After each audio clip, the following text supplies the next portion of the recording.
Rick, man, I love seeing your smile, man. It just brightens my day every time. Oh, you're so kind, buddy. Thank you. It's really great to be with you. If we can't do it in person. This is the next best thing. So thanks for making it happen.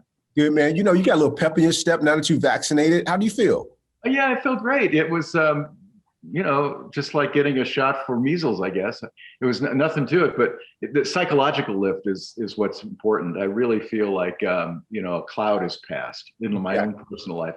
I wish it were that way for everyone, but it soon will be, I hope.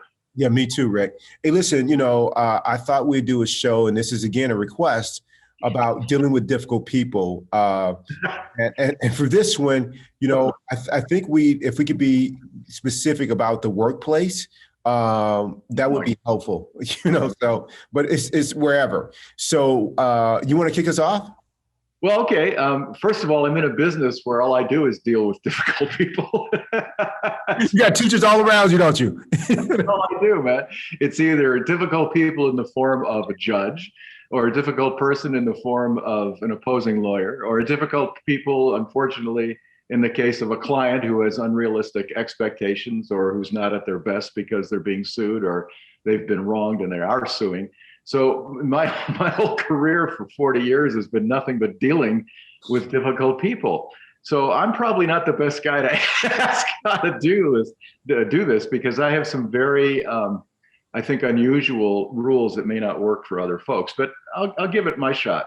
Okay. First of all, I think that your biggest challenge when you deal with anybody who's difficult is managing yourself.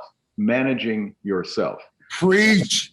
That, Preach. that is the first problem, because normally in real life, what we do is we hear something, we assess whether it's personally true for us.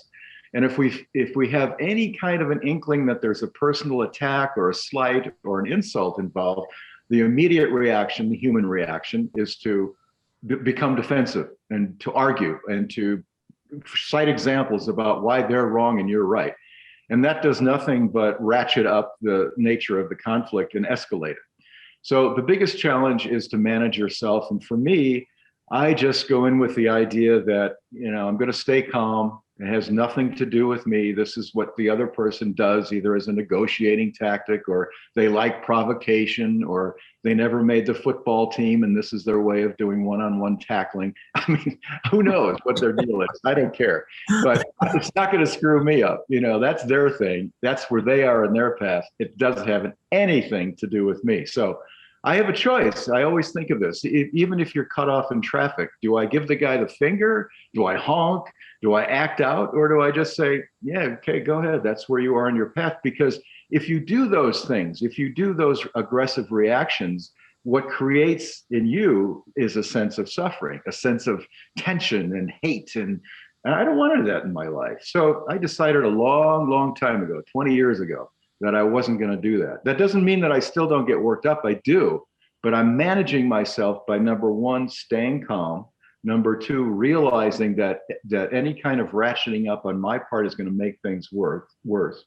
And thirdly, I also realize that every kind of insult and difficulty that other people put on us creates a kind of fight or flight experience. The idea that we have to either fight them or we have to run away from them. And so I recognize that, and I just stay in that moment, in that gap between realizing that and wanting to act out. There's a space in between that may be a nanosecond, but I try to stay in that space so I'm not doing either. I'm not fighting or I'm not fleeing. I'm just staying there. The next thing is I try to listen, even if I don't want to listen. And sometimes I just pretend I'm listening. Maybe I'll do the baseball scores, or I'll think about a hockey game, or, a book I'm reading or something. And that's hard to do. It takes practice, but I've had a lot of practice. So I just listen, or attempt to pretend that I'm listening so these people can have their, whatever their bitches aired. My experience has been that, if you respond with any kind of a judgment or a smile or any kind of a cynical retort, it just makes things worse. And I try to, and this is a new experience for me, but I try to look at it in sort of like a Zen way, in the sense that, okay, whatever this person is going through, there's some sort of hidden need that they have. And if I care about the relationship, I'll focus on this. Okay, so Jim really isn't this way. And what is it that he's going through that's creating this kind of thing? And if you start thinking about how all human beings suffer in some way, just the way that we do, that you come to the conclusion that I have no clue what horror might be happening in his life. He may have a sick kid. He may have a marriage that's going bad. He may have lost his job. Maybe the finances are upside down. So he may be suffering from stuff you have no clue about. And that's the reason why you're getting this kind of reaction. If I really care about the person, what I'm going to do is just let it lie, let him have all the things that he wants to do. But I'm also going to set boundaries. I'm also going to say, look, you're not at your best right now. And I'm not going to get into it with you, but I am interested in getting this resolved. So let's take a break and then come back and revisit it later. I also think, lastly, that it's important that we have some sort of an outlet for ourselves. And the outlet usually for you and I is exercise or nature or getting away from the stimulus, and also visiting with other people in our network who can help us analyze and take a look at it. So to recap, for me, difficult people is a way of life. Difficult people, dealing with them, I think most effectively is a matter of choosing not to ratchet up the horror.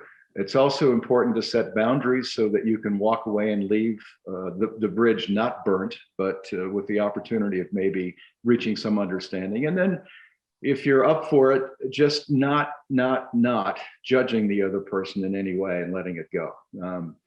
Now, the workplace is a totally different thing. I'm a loner. I'm a solo practitioner. I don't have a lot of experience with HR. I don't have much patience for it, I'm afraid. I don't do well in a corporate setting. I'm not a cog. I'm not a good team player. None of that. I'm an isolated, lonely dude. And I just don't really have anything I can share with people who are in an organization where they have insubordination or insults or failure to produce. I don't have any patience for that. I never lasted in the corporate world. I was fired at every corporate job I had because I like to do my things my own way. And so I'm probably the guy that I'm difficult, I guess, for most folks. But you're that dude. I'm the dude. Yeah, I'm the guy. So I think I'll just shut up and the podcast will be yours the rest of the way. No, what you shared, man, was very helpful, though, because there are some sole proprietors out there that can really benefit from. No, but seriously, what you shared was very good and helpful. I think with me, I have done both. Been a sole proprietor, but in the wellness field that I've chosen to be in, if I had to deal with people that were challenging with how they behaved or just the way they showed up. But I think what's really informed me since doing the practice is that before the practice, man, I was that difficult person. Like I was that dude. Like I performed at a high level, so performance was never an issue. And that's because I came from a mother who just really instilled to me, do it one time and do it at your best, And so from the very beginning, that's always been the way that I have done the majority of things in my life. So performance and just here the task, be excellent at those. I got it. It was my attitude, man, that made me difficult. And it only showed up in one place. And that was when I was doing my military service. And which is an honor to be in the military for your country. And performance-wise, you definitely wanted me to be there. I was fit, I was competent, I was highly skilled at my job. You wanted me there. Attitude-wise, man, I was burning things down left and right. Relationships, attitude was insubordinate, dude. I was horrible to work with. I complained about everything and everyone. I came in looking for what was wrong and missing in every situation. And I thought anybody who was over me was wrong, inferior. They didn't have it right. They should be doing it differently. I was a troublemaker, period. And we did a podcast on how not to be a troublemaker. And that podcast was one that I could speak from experience. So I think from a just personal standpoint. I have something to share on this from both sides of it. And an example in the military is we'd be giving orders and I would do them, but I'd be questioning them the whole way. They should be done this way, should be done better. Who are you to tell me what to do? And here's how it showed up for me. While fortunately for the military, they have a way of dealing with people like me. And fortunately, and no, it's not a court martial. Oh, that's one way. Dishonorable discharge. No, there's another way. And what it is, man, I just continue to see my peers who performed at an acceptable level, not excellent, but at an acceptable level, continue to get promoted. And I just didn't get promoted. With the way that I performed, if my attitude, my willingness to be kind, to be not even a team player, but just to be, what's the word I'm looking for? Not indifferent, to be supportive, to be a person who is very, very, with, and not just action, but with attitude and spirit, was more collaborative. If I'd have just done those, in 4 years, I would have done what only 5% of people that are enlisted in the Marine Corps do. I would have made sergeant. I'd have been promoted 4 times like that. But instead, I was promoted 3, and that was at the very end. But I could have done that because the way they dealt with me was, high marks on performance, your physical fitness, or the rifle range, being able to perform your job duties, high marks. Attitude, well below average. And so it affected me from being a leader. Now, I blame the system and I blame others for being subjective, for holding a grudge. I had no accountability. And not only that, my ability to be a very skilled troublemaker was so outstanding that I sabotaged those around me. So not only that I complain internally, I also shared my complaints and my grievances with others, which were completely subjective. And I made it impossible for you to correct me. Now, that's interesting. Let me just stop you there for a second. So now that we're 100 years past that, and you've gone through so much more, Keith, and life experience and also with your practice, how would you deal with a guy like you now?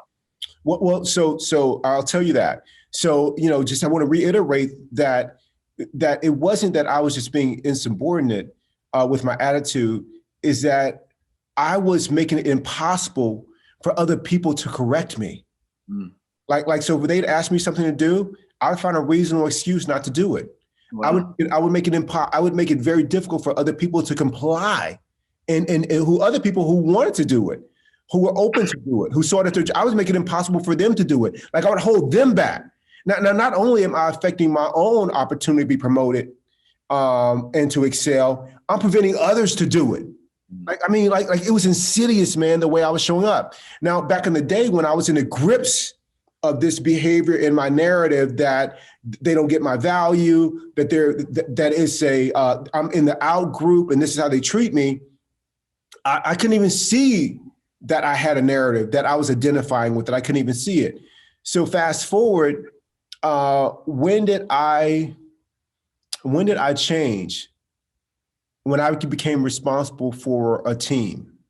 And I didn't become responsible for a team until I started the wellness business and I started to help people. I guess you can be a wellness coach or a wellness professional and not practice it in your own life. I guess you could do that. There's definitely people out there who are not fit, who teach fitness, doctors. Yeah. There are doctors out there who are caring for patients who are not living the healthiest life. So I guess you could do it, but I really wanted to walk the talk. And so for me, when I started to work with people and I was expecting of them, and I knew that the next level of our shared growth was to create a relationship to where we inspire each other to win. So that meant that we both had to behave a certain way and show up a certain way. So that was the beginning of it. And then when I started to deal with difficult people, I found that me coming at them, both of us coming at this way, all it did was damage both of our chances of being successful. And that level of incivility infected everyone who gave it audience, who witnessed it, who observed it. So I was just burning things down left and right. So I needed to know I needed to change. And so how did I learn how to deal with it? We have rules and agreements in place, just like the military did, except I didn't see it. I told them doing me wrong. Okay, you don't want to be a team player? Not a problem. We definitely appreciate your skill set. You just won't be promoted. And it's not us doing it. You're doing it. Here are the rules. Here's what we need to be able to count on you for. This is what the rules look like for leadership. It will just be completely objective. And just like the military, I continue to behave myself out of situations. My friend Matt has this thing when he was getting disenchanted with his company. He had a professional coach who he was working with, which was great. She was like, Matt, I know things are going the way that you think they should go, but while you're here at this company, because she wasn't with the company, she was just a friend giving him an objective look because she'd been around, man. She lived a while. She'd acquired some wisdom. She said, there's two ways this can go.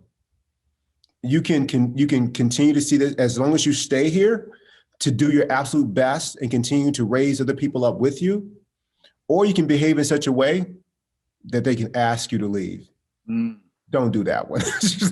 And Matt was like, oh my God, I got a choice here. Because he was with his indifference and the way that he was showing up and sabotaging not only management, being disrespectful and insubordinate to management, but he was sabotaging the careers of other people. Yeah. He was doing that.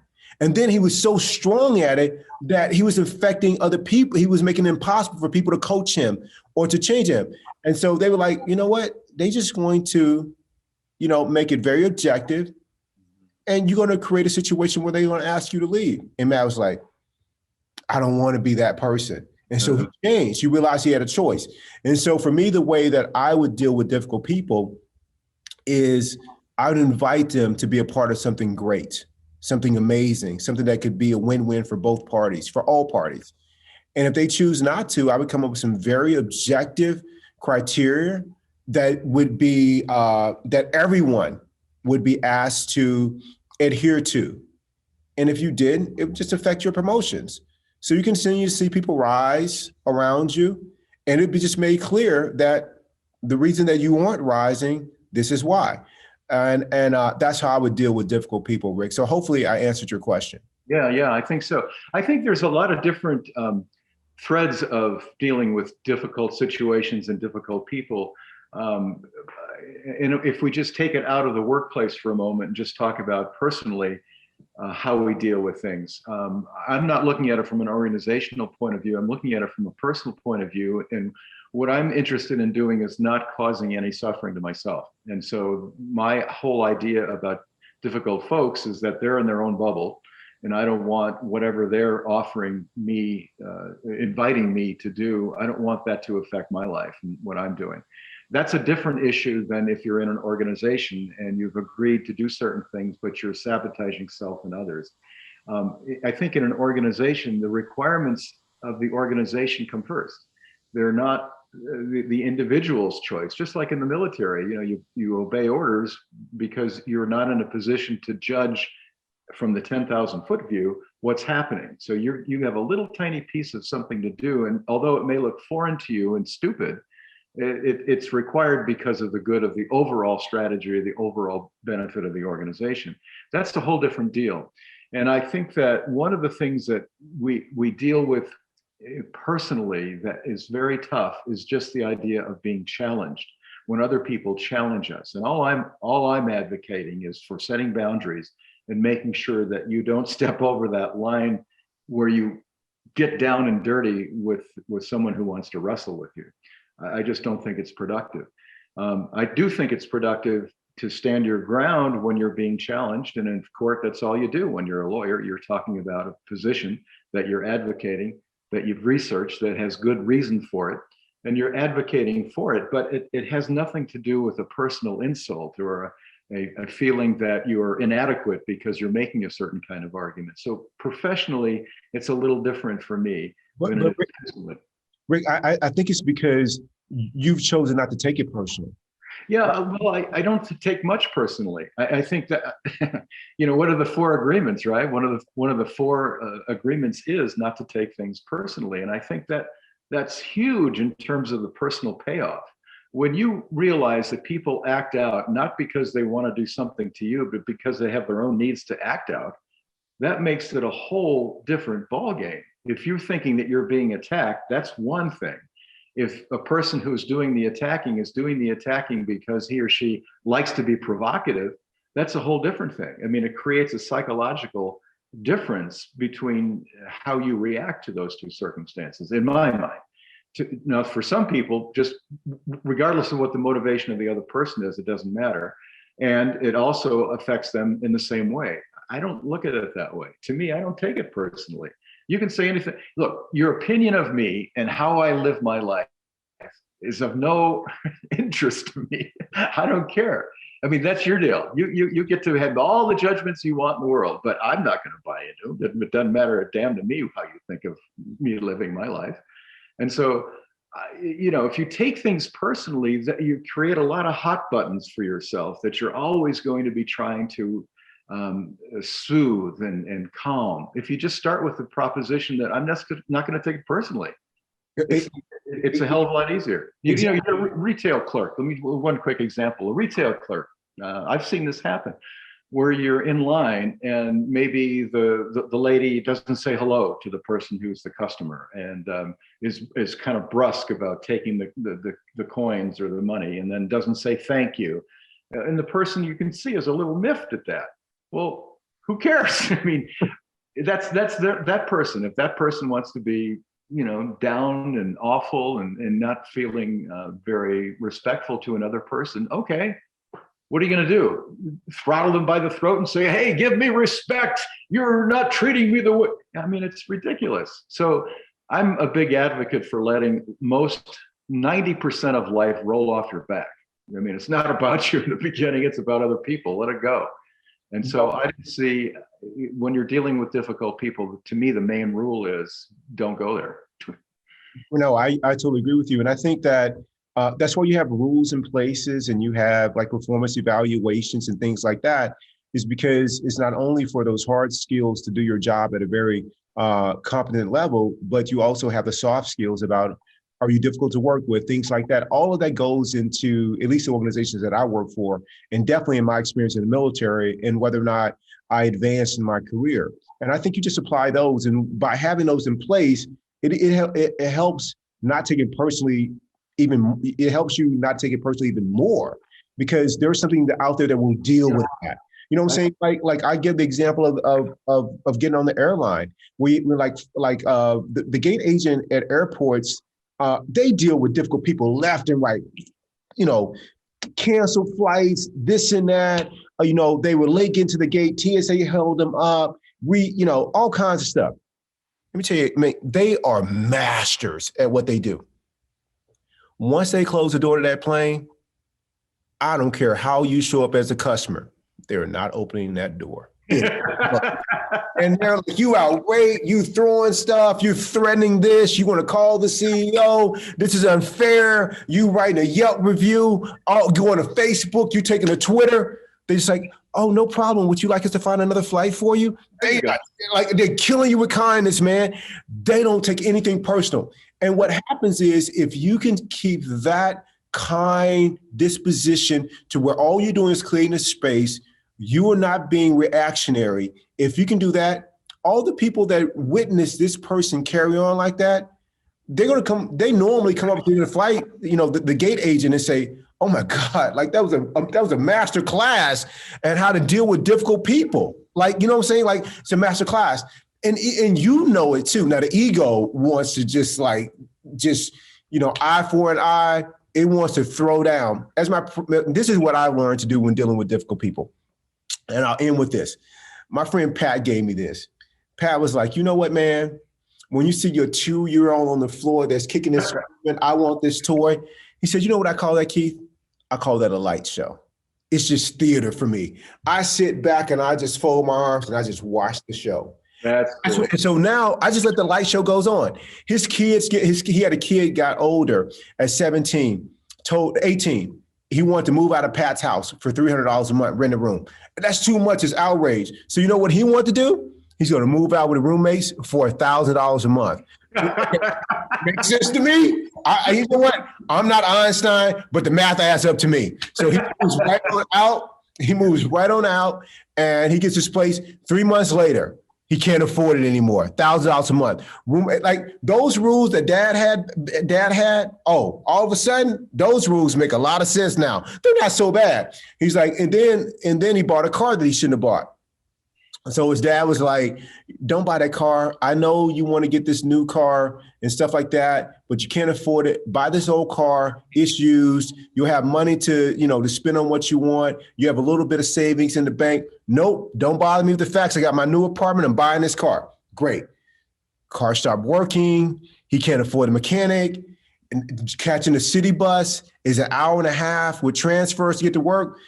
Summer in Arizona, 115. His dad was like, he's like, can you come pick me up? It's like, not gonna be able to do it. Oh, you're the worst parent ever. His dad just put the phone down and let the light show commence. Picked it back up and just let it happen. Like it's all a light show. You know what I'm saying? Just let the drama play out. Don't take it personal. You're an observer. You create the space. You don't react to it. And so that's how I learned to deal with difficult people, is that they have really given me the opportunity to deepen my practice of not taking things personal, right, of having compassion, giving a little grace and space. So, and there's rules out there. There's consequences for those actions. Other people advance in their career, you get promoted, you miss the flight, whatever else. It's all there there's nothing you need to do except, like you said, Rick, control your emotion. You continue to stay centered, to stay peaceful, and to stay calm. Yeah. So, yeah, that's a great way to end it. And I think that, those 4 agreements, I wanted to cover those if anybody hasn't heard of them before. It's a great book. They're really powerful. And the idea is that you don't take things personally, number one. Think of all of the heartache this saves you. You don't presume to know another person's motives when they do something. That's really, really, really, really important. And thirdly, you're in a situation always where you have control over your own attitudes toward whatever happens to you. You're not reacting to circumstances, you're choosing a reaction. And fourthly, you always do your best. Always tell the truth, always do your best. And, with those 4, hell, you can cut out 90% of what bugs us most of the time. 100%. Rick, thank you for a great show, man. I hope this is helpful to some folks.